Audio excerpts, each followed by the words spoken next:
Okay, so what I'm trying to accomplish with this build is kind of replace the CZ457 that I've been using in NRL22.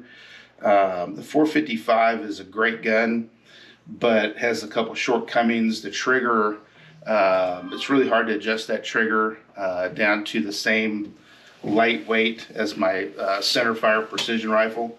And you know, the bolt throw is a little hard to overcome. You have to add some sort of bolt knob onto it and to make it work right. CZ, when they came out with the 457, they have these new match MTR barrels, and I thought, well, I'll go with the 457.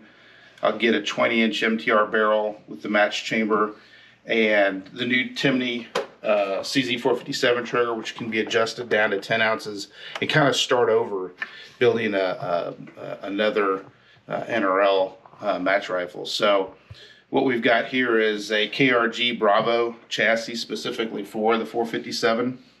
I've added the ARCA, the heavy ARCA rail on the bottom, and this is steel. Eventually, once this thing's assembled, and I'm going to balance it out right about here, and I'm going to add some weight inside of the buttstock to make sure it's completely balanced, because a lot of the shooting that we do is actually not on a bipod. It's off of a game changer type bag, and so it's really important that the gun balances right in front of the trigger guard.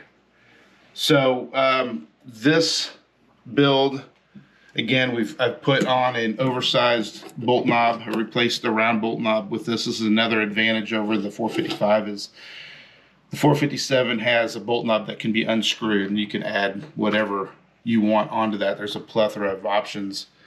This is the new Warne CZ457 Picatinny rail. It's a clamp-on rail that clamps onto that 11mm dovetail and allows you to have some cantilever. It's the only way to get a bigger scope on the rifle, is to be able to cantilever it over the barrel. Again, this is the new MTR barrel, 20-inch barrel. It's threaded. We're going to install a older loopholed Mark IV 6.5 to 20 with a TMR reticle. It's kind of the scope I've been using in NRL. And we'll have the Warne ARCA Skyline bipod on it. We're going to put Mountain Tech low 30mm rings on it so I can get the scope down as low as possible.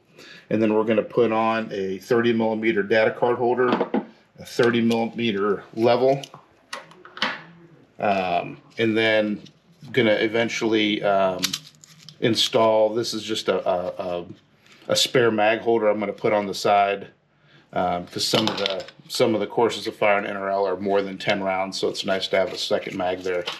And then this is just a chamber flag that I bought that is required when you go to the matches. So right now I'm going to torque the action screws to 60 inch-pounds. The factory calls for like 55. I'm going to go a little farther than that.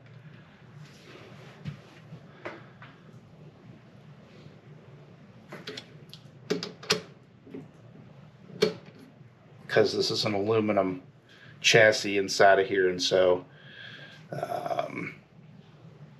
it's not torquing this to a wooden stock.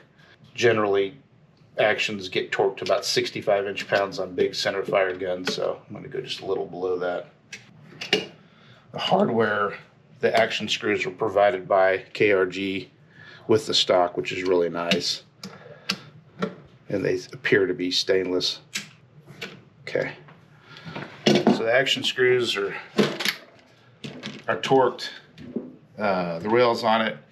Now I'm going to set up the scope, mount the scope, and get it down in. What I've got to determine is where's the best place for the scope to be, and kind of position the rings.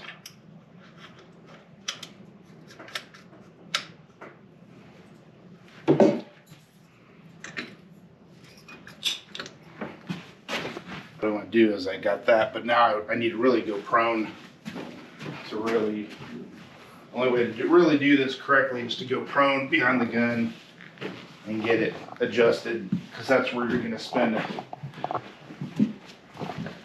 good amount of time. What I'm doing is just looking for, just working on getting the eye relief dialed in. Now they got the rings where I want them. I'm going to torque those down 65 inch-pounds.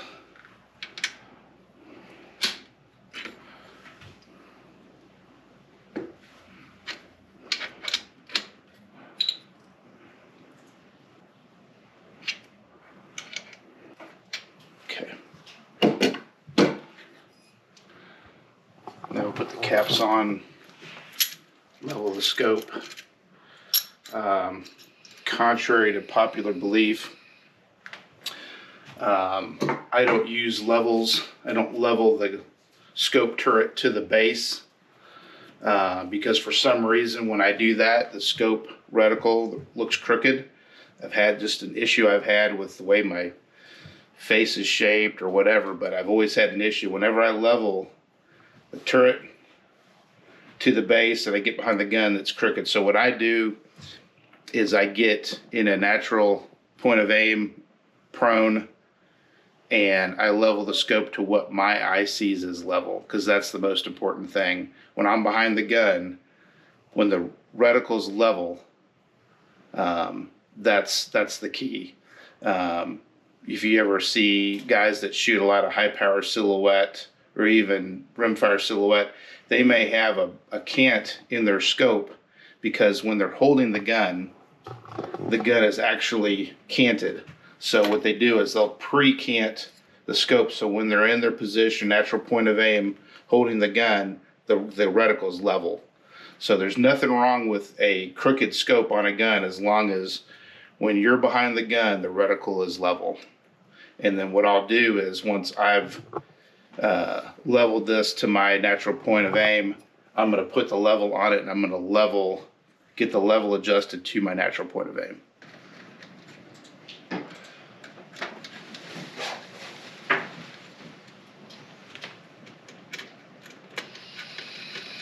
Okay, what's really helpful is if you have a window and you have a building across the street or, you know, a ways away, building roof lines, eaves are always level. They're always perfectly level. So you can look out your window or be outside and use a building as a reference point to level your reticle. So I've torqued the cap screws down to 18 inch-pounds. So I've mounted the level. Now I'm going to put the data card holder on it. These units both mount to the scope tube. However, both of these parts, the data card holder and the level, are both available as a part that mounts to our Skyline mount, in which case these will mount directly to the mount and not take up any real estate on the scope tube. So because I'm using low rings, I'm kind of forced to run the clamp on parts, data card holder and level on this.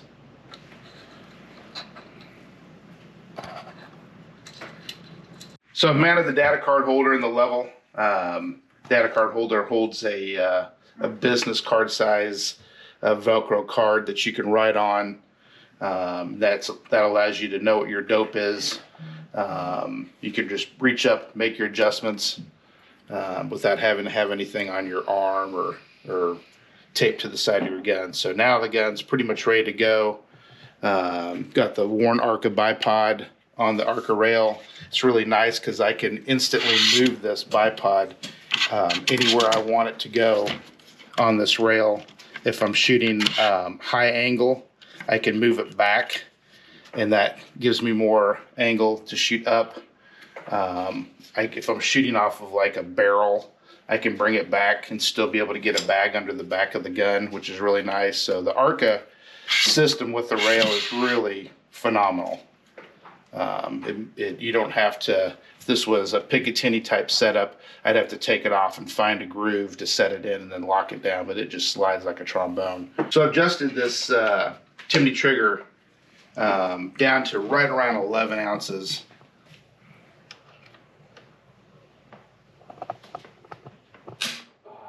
And we'll do 3 pulls to get an average.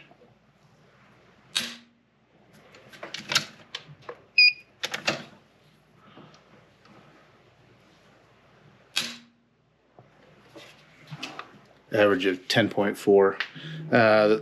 The trigger is adjustable from 2 pounds to 10 ounces. I'm going just above that 10 ounce level. Just make sure I don't have any slam fire issues.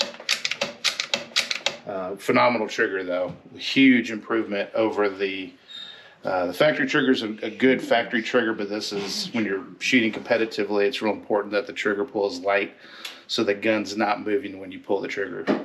So usually in NRL22, I usually run a suppressor.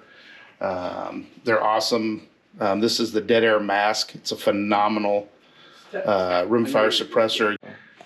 So the reason for this build was to build an affordable NRL22 rifle. There's some really nice rifles out there. The Voodoo is a phenomenal rifle. It's a 700 pattern. It drops into any centerfire 700 chassis, but they're not cheap. The barreled actions are over $2,000, and I just didn't want to spend that much. I'm competing in USPSA and this, and so I wanted to try to do this as affordably as possible with the new 457 match chamber barrels.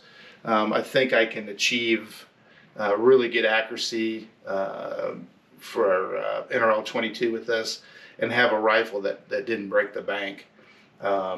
You're probably looking at, for the stock and the barreled action, probably just under $1,000, not including the optics and the bipod and the scope rings. So it's an affordable rifle. It is definitely not a typical production gun. It's an above average production gun with the MTR barrel on it and the chimney trigger, but I think it's going to do really well, and it's going to be a gun to have a lot of fun with.